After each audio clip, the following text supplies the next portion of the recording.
Hey, closet busters and bold move makers. It is time once again for Life Uncloset. So I want you to gather around because it is time once again to kick down those closet doors of your life.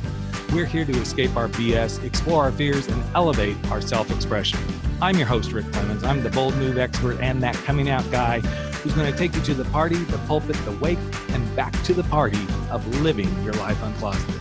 So come on along with me and grab hold of yourself and get ready to step out, step up, and step into facing your fears, making your bold moves, and living life without apologies. Now let's get to the show. Hey, listeners, it's so good to have you back once again for another episode of my podcast. You notice I'm saying my podcast because today we're going to do a double show recording. As you guys know, we record these ahead of time, but I'm really excited to have the guest that I'm going to have on because he is going to talk about something that serves not only the Life Uncloseted family, but also the 40-plus Real Men, Real Talk family. And I was so compelled when the publicist approached me, my friend Jeff Dorda, who always brings me great guests, and said, hey, I'd like you to think about interviewing this guy. As soon as I read the bio and the story and everything, I'm like, this is going to be great. So buckle up, settle in. We are going down the path of Life Uncloseted and 40-plus Real Men, Real Talk. You guys know where to find out all the stuff for either show, either at lifeuncloseted.com or 40-plus Real Men, Real Talk podcast. So let's dive in. What does it feel like as you start to age? And this is so appropriate that we're recording this because I just aged again, just literally yesterday from the day that we're recording this. And it's so interesting as we go through these aging processes, what starts to happen? How do we feel about who we are in the world? And how do we hear the voices that suddenly say, oh, really? You're doing that? And in this guest's instance, it's like, oh, you're doing music. How nice. So I want to bring him in. I want to start talking about it. I want to start talking about him and his new song. His name is Michael Fairman, and he is a older boomer singing. So Michael, welcome to the podcast, man. I really appreciate you being here. Yeah, thank you for the introduction. Much to live up to here. So okay, yeah, well, okay. Yeah, it's pretty much your show from here. So okay. I just shut the fuck up and you take over. Okay, you shut up, I'll talk. Yeah, but I love this when Jeff sent me this over, and it's like, okay, boomer. You know, I was like, love it because hello, raising my hand, I'm a boomer here, so I totally get that. But yet there is this interesting thing that you either get respected or get disrespected really quickly.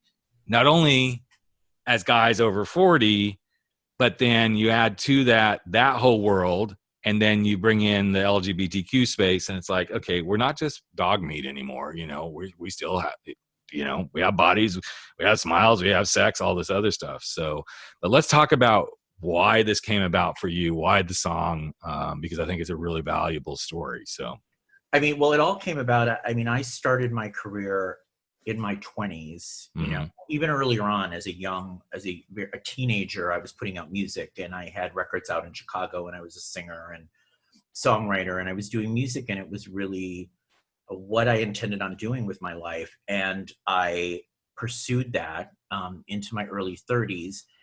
And at the time, it was so difficult. I was in New York at the time, and back then, when you were an artist, you were doing live showcases, and it was very different. There was no digital age that we have now.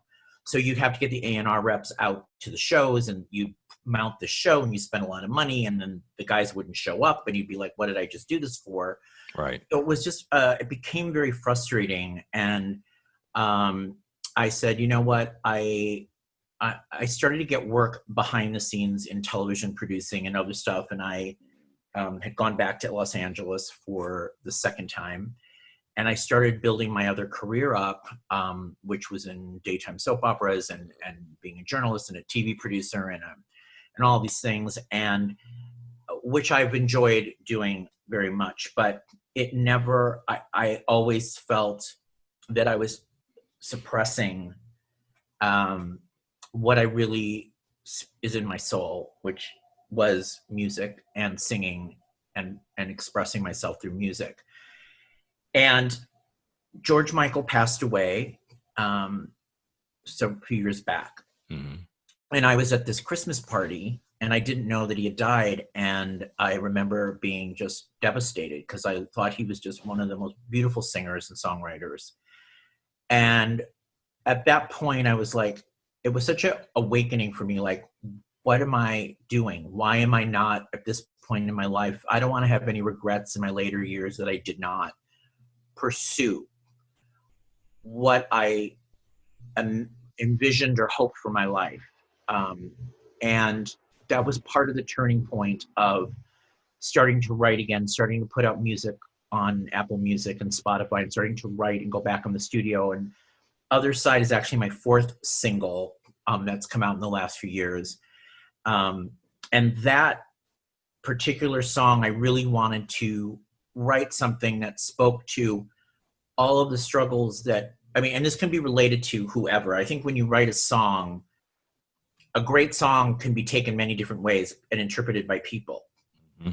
And this song just really was about struggles and adversity and trying to come out to the other side of it, to triumph over it, and to really hold your head up high through all the negativity and whatever that struggle is, whether it's physical or emotional, and lift yourself up and survive through it. And for me, ageism has been a big thing, as part of this discussion, is that mm-hmm. I'm facing it in the music business, of course. I was told, as you alluded to, what are you doing this for? How nice. Right. And get a pat on the head. And I said, well, no, I'm really doing this. Like, I'm not just doing this to go sing in my car. Mm-hmm. I want people to hear me. And I think people were like, well, that's never going to happen. And I'm like, well, why not? Mm-hmm. And there are artists 18 to 25, pop radio is filled with young, and I want to say some of the most talented young artists right now we have on the music scene. I'm very impressed by the talent that's out there, but you're assumed that if you can sound like pop radio, but you're over 40, right? You can't really get a break. Mm-hmm. And I just hope that I could be that person to change that, or be an exception against a very ageist society and industry. And it's interesting to hear you talk about this, because as you were speaking through this, I'm thinking about the people that I coach, and I coach not only people coming out of the closet, but people stepping out of whatever closets of their life. Right. And a lot of times it's people in midlife who are like, okay, I want to go do this other thing.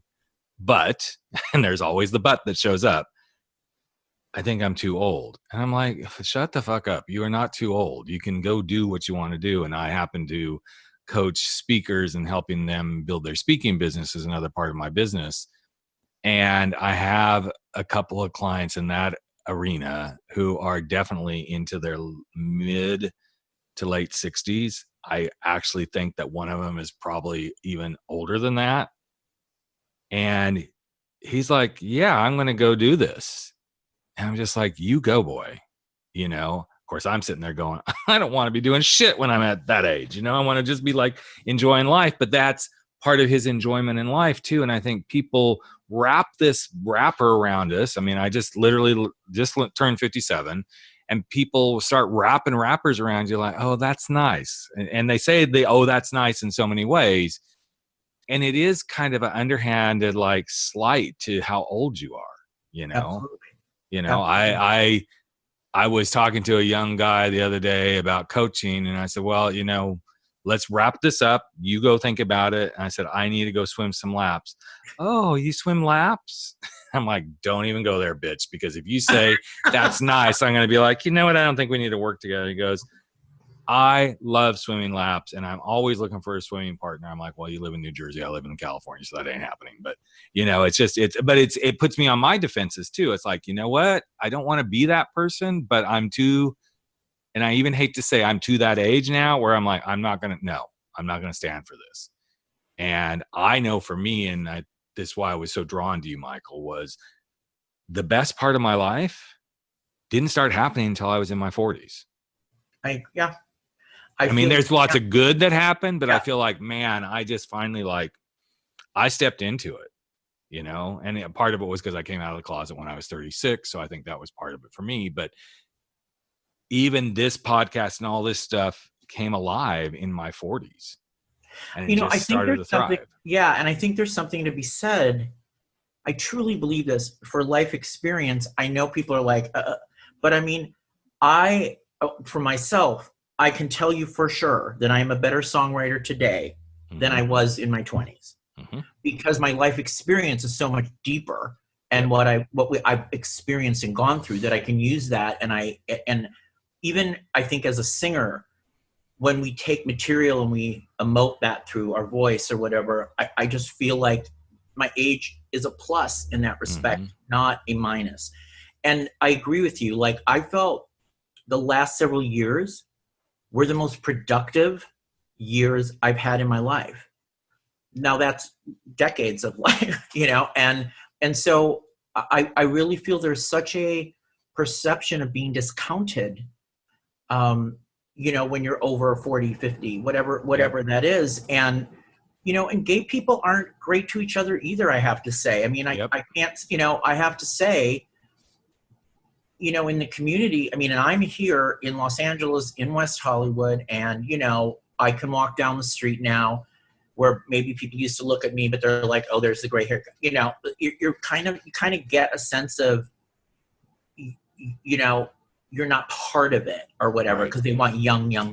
And, I really feel like I wish the gay community would be more open and welcoming and supportive of each other. And it many times I feel it's like a bad high school. And it is a bad high school. It's a bad high school. And, that's not everybody. No. I'm just saying that the collective feels that way. And like someone like yourself is very talented and it's got these shows and you're proud of it. You should not be.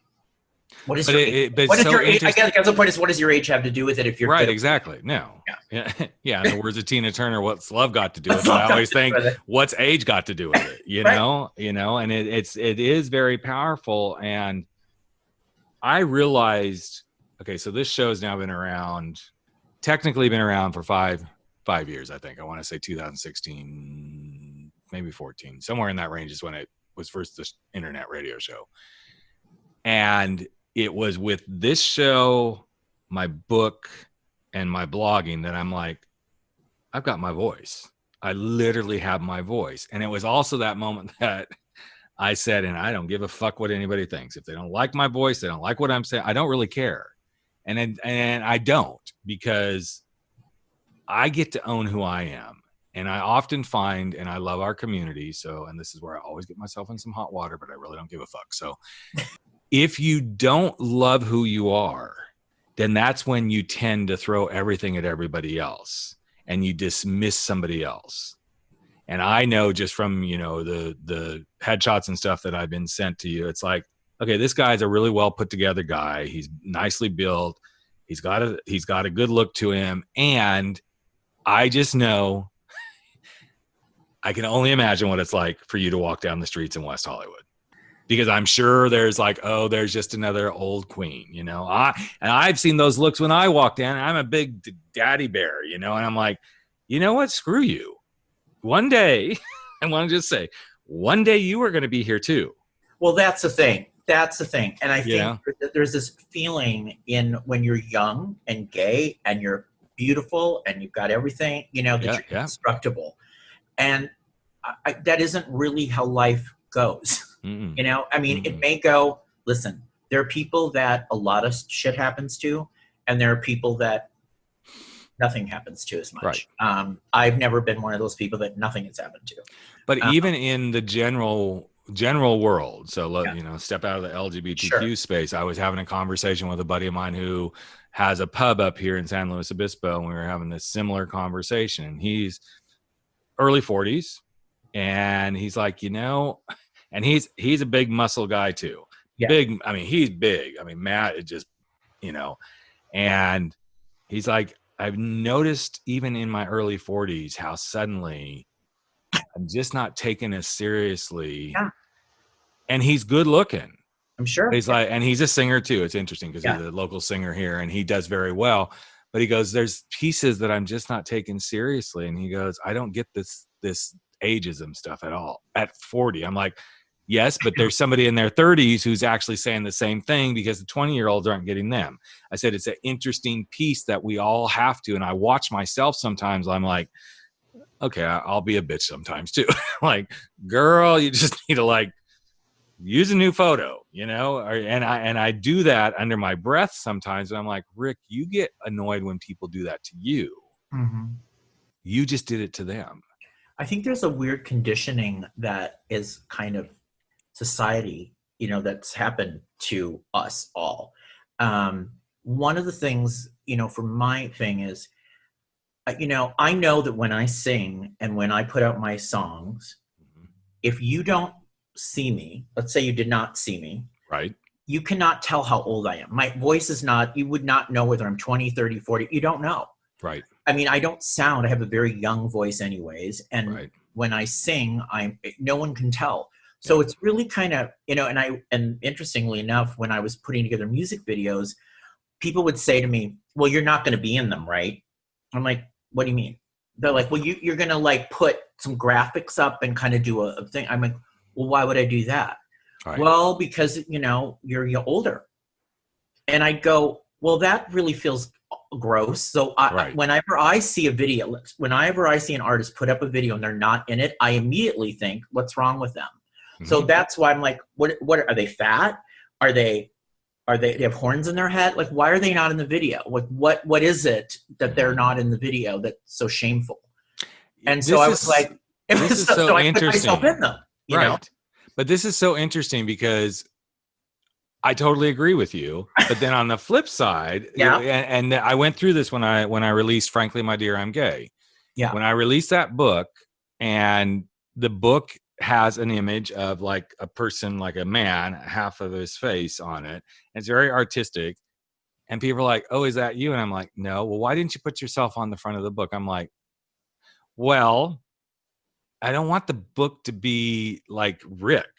I wanted to evoke this like hidden piece of somebody in there. And of course I had a lot of author friends like, you should have I'm like, I don't feel like I'm, Obama or, a Clinton or somebody like that. That's like, this is their defense. I don't have that cachet, so to speak, but I didn't want it calling attention to me. But on the flip side, if I heard a singer and I never saw them once in that video, I'd be like, what the fuck's wrong with you? That's what I'm saying. Right. So it's interesting how we see these things, and it's like, I don't get it. I actually have, and I've had this happen a couple of times in the speaking world where people are like, yeah, I want to put my speaker one sheet out. And so they'll send them over to me to like kind of do a quick review of them. I'm like, where's your picture? Oh, I don't really want to put a picture of myself on there. I'm like, you need to. Yeah, but I'm older. I'm like, I don't care. Then go get a freaking picture of yourself, who you are right now. But that's it just tells you how we've been conditioned. Like they feel like they have to say, I'm older. Right. I mean, you have to like give them a disclaimer. Actually, one of my favorites in the last few days, man, so back to the one speaker that I know he's in his late 60s, probably early 70s. And he was so excited because he got his new iPhone and he said, I'm going to get my headshot done. And I'm like, okay, cool. And he just backed up to a wall in his house, put his little iPhone up, took the picture of himself, and he goes, that's my headshot. I'm like, rock on, buddy. He wasn't worried about it. And the thing is he's a master at what he does. And he's also one of those old souls that you just you'd like to hang with because he doesn't care. He just shows up. There's something to be said. And I'm not to this point where I don't care. But I mean, there's people that are like, they're just them and they'll just show up and they're comfortable and, they don't have any hang up at all. And and that's amazing to be in that space, to be like, this is me. Here's what I have to offer. Yep. Either you like it or you don't. And I'm okay with it. Yep. There's really something to be said about that. It is different, I will say, in pursuing a music career because there are so many components to it. There's absolutely, the music. We're such a visual industry now. Everything's visual, videos, social media. So you have to be able to try to look good and be whatever looking good is, be present in that. And so it is multi-tiered. I wish it was just about the music. Listen to my voice. Yes. But it is. Well, that is why I think that's what it should be. Yes. But that's why I think the show The Voice has been such a hit. Yeah. Because it's really about the voice, at least initially. And then they do take the voice and, work with it, obviously. But I just love the fact that it's those blind auditions that starts the Love whole it. process. Love it. Absolutely Because love it because that is the most purest form. Like I wish there were people, and they didn't see me and I was singing. And they'd hit the buzzer, because you want them to hear the purity and your voice, and that's what's captivating them. You're not detoured by anything else, and so that's what was so great about the show. Now, when it starts to dovetail into the personal story, that's a whole other thing. But for the purity of just who's got a voice, and I love the way it sounds, that's a great way. I mean, yeah. So what besides ageism do you feel like at this stage for where you are, Michael, is the other biggest challenge? And I'm asking that because there's something I'm feeling in my own world that I want to bring up. My personal biggest challenge is what you're asking? Yeah. One of the things that I have struggled with is I've had a lot of physical challenges because I have degenerative disc disease of my spine, and I've had multiple surgeries over multiple times. And one of the difficult things for me, because I always work out and I try to keep myself together, and it's such an important part of who I am, and what I enjoyed and what helped me with my stress and trying to stay in shape and all of that. And I've been faced for many years with this challenge of having a very bad spine. And I've had multiple surgeries, which have set me back, and I've had to come back from that. And, it's been a constant battle. And that's another thing that always is in my mind, or I've had stuff where I have to deal with the challenge of chronic pain, or getting older, or what's going to happen, and trying to stay together physically and trying to not let it wear you down emotionally. So those are my personal, struggles and challenges. Ironically, that's exactly where I was going. Oh my God. It's such an interesting mind fuck, because I'm like, I'm exercising, doing this, but then it's the chronic pains that show up. It's the, oh my gosh, I can't believe I just did this, and now 2 days later I'm like, really? My recovery isn't as good as it used to be. I swim, I cycle, and I really notice this stuff. Yeah, and it's frustrating because on one side you're like, I feel young, I feel good. And then on the flip side, it's like, but then I'm sitting here and my back's hurting, I'm sitting here and my feet, I broke my toe. I guess it was last year. No. Yeah. It would have been fall of last year, something like that. 2000. And it was right before we were supposed to go on a cruise, and I broke my toe. And so I was on this thing. And then as soon as the toe started to heal, I had another issue show up in my foot, and I'm like, and it's still around. It'll be 2 years this fall. And I'm just like, so this is what it means to be getting older, but yet my mind is like, I'm here, but the body's doing, and then of course, then there's the whole, like, what your mind does too. There's like times I'm like, I was chatting with a friend out via text this morning, and he had sent me a birthday wish from him and his daughter. And I'm like, doing my own video back. And I'm like, so sweet of you and your daughter. And I'm like, Rick, why can't you remember her name? And I was like trying to pull that forward and I've noticed that a whole lot more too. It's like, I'm constantly trying to pull certain things forward, but then I'm like, other days I'm like, I remember everything that, I can. So it's just this constant back and forth, I notice. I mean, you really said it there. I mean, here's the thing. And look at what you're doing with your show. You're creatively, and your mind. I'm super young in my mind, unless I'm fooling myself. But I believe that I'm so young at heart. Right. And I'm very in tune with what is going on in the world. I do meet a lot of people, I will say, gay or straight, in my age or around there. And I find that they're really disconnected from pop culture, or, things that aren't, like, they're just not connected to what's going on. And I've never been like that. I've always been super young at heart. I've stayed very connected to, and I want to, like I want to. And the body is the one thing that's correct. Like I'll be laying there and going, oh my God, I'm going to get up and I got this and this and this and this and this to do. Right. And then I realize my body can't go with me. It's Right. not, it's just, it's creaking along. Right. And that's when you feel like, oh shit, I am this old. Like that's where the reminder is. But my mind and my heart feel like such a young person. And so that's where that battle is, where you're reminded, like you're saying, you're reminded, oh shoot, I've got this rickety thing. And it is hard because I think we all, as we age, there is that fear of, okay, what's going to happen here to me? You know, I've seen a lot of difficulty. My mom passed away of Alzheimer's a few years ago, and that was difficult. And we just don't know. But I also think it's important, this part of the conversation, to, you know, we're uncloseting, so to speak, and talking about ageism, but there's also this uncloseting within ourselves, our own acceptance of where we are. And I know I'm going to start with men in general. I think men in general, I know women fight it. They fight it in a different way. But I think men in general fight this aging thing in such an interesting, fascinating way, because it's such a stab to their ego and their masculinity and all this sort of stuff.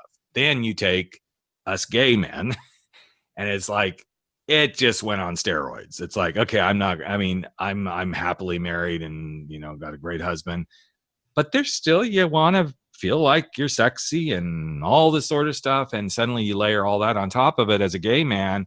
And I know, especially like in your world in West Hollywood, because I've done plenty of mind surgeries with many of those gay men down there. It's like just that pressure to continue to be somebody and be accepted. And it's not easy because we don't accept ourselves. And I think what you're doing with your art is you're just drawing that line in the sand. You're like putting that stake of claim of, I'm totally accepting myself, and I don't care if you bitches say I'm too old to be doing this singing thing. Right. I'm doing it. Right. I mean, I think that's the only way for me, and I believe, to approach it, because I wouldn't do it if I didn't believe in my talent. And I don't mean that to sound any way other than I believe in whatever I think I was given a singing voice. I don't know, it was something I had, and the ability to communicate. And I don't want to have any regrets. I just, I know we all have regrets, but not in this, and look, whether nobody hears me, 50 people hear me, at least I want to go for it in a major way. I'm not trying to do it, like, again, as a part-time thing, as I'm just going to throw this out there. I really have a plan in my head, and I hope that people will, through various channels of things that we're planning, that people will find me, my music, and relate to it and enjoy it ultimately. But you also brought up something that is very similar to how I've approached the podcasts. I love doing them. It is the thing I love doing. I love talking to people. I love being behind the mic. I enjoy it even when it's just a solo show where it's just me, like, saying, hey, here's my perspective on something. But I've also said, I have made a pact with myself that's like, when this gets to the place where there's no joy in it, gracefully walk away. Yeah. And I have to say, there have been moments throughout my career where it's time to walk away. When I left the music industry at 31, I think is when I stopped. At that point, I was so burned out. I mean, burned out, just the process of it. I had a publishing deal at MC. I mean, I was doing stuff, but it was getting to the point where I wasn't getting where I wanted to be at that time. And it was so costly and expensive and financially draining. Right. At that point in my life. And I was like, I have to make a change. Same thing now. Like, I know that what I have been doing may not be fulfilling me the way it used to. Yep. And I think it's really, really important, again, to embrace the change, Yes. to not be fearful, to try to overcome your fear. And if that's what's in your heart, if that's what's driving you, you should not let anyone tell you you're nuts, you're a stupid ass, whatever they want to say to you. It's your journey. It is your journey. If that makes you, if that's what's in your gut, listen to it. I mean, because like I said, when George Michael died, 56 years old, right? I was like, and I listen back to his music now, and I just think, what introspective, soulful songs, and what a voice, and to be cut short like that, and I, you know, it could happen any second. So why do you want to, you know, I'm just saying to people, try not to limit yourself by what others put on you. That's such a valuable message. That's actually a really perfect message to kind of wrap this around, because it applies to guys 40 plus, and it applies to people who are coming out of whatever that closet is. And especially in our own LGBTQ community, never let anybody limit your voice, whatever that voice is.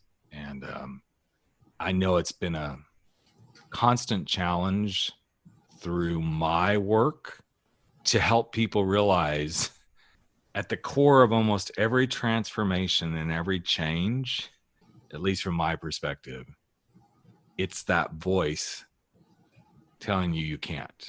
That's always going to hold you back.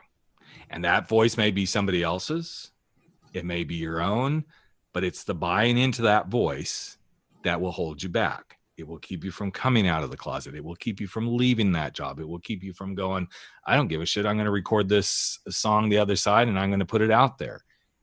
If the voice is what's holding you back, it's time to change the voice. And there's no reason to listen to anybody that's going to limit you. And I know that some of the listeners are going to hear that and they're like, yeah, I've heard that before, but I want you to take it in from a slightly different perspective of what Michael said today, because if you can own who you are, then you give your voice permission to be heard. If you don't own who you are, your voice won't be heard. And it's such a powerful space to play in that arena when you go, this is who I am. I own me. This is how I'm showing up in the world. Suddenly your own voice changes completely, and your own inner voice also changes. And it really helps you do the things you want to do. So the song is called Other Side, right, Michael? Yes, Other Side is available on Apple Music, Spotify, all major streaming platforms. And this pandemic has we finally shot the official music video for Other Side. Awesome. And it should be out mid-August. And I'm really excited for people to see it, because I think it's going to, hopefully you'll see the emotion. Yeah, absolutely. Yeah. Perfect. Well, Michael, I'm so glad we connected. Me too. Love what you're doing. You. Keep it up. Us old guys got to stick together. So don't call us old. Yeah.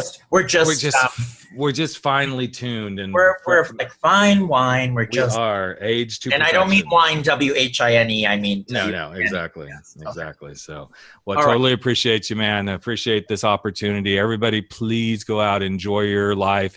Go be who you are, be the age you are, and embrace it, and never stop stepping out, stepping up, and stepping in to living your life uncloseted and living unapologetic in your world. Hey, Life Uncloseted family. Another episode of Life Uncloseted has come to an end, and it is time for all of us to sashay away and go face our fears, make those bold moves, and stand up to living our life without apology. But before you do, I've got a favor to ask of you. Would you hop over to iTunes or Spotify or Podbean or wherever it is that you're listening to this, and just give us a little bit of love if you like what we're doing here at Life Uncloseted. Here's what it does. It helps other people find the show. It helps other people get to know what we're all about. And you just might help change a life. In fact, if you really want to change a life, we'd love it if you just ask a friend to take a listen and see what they think. So that's it. Love you all deeply. I'm Rick Clemens, the host of Life Uncloseted, and never stop stepping out, stepping up, and stepping into living your life uncloseted.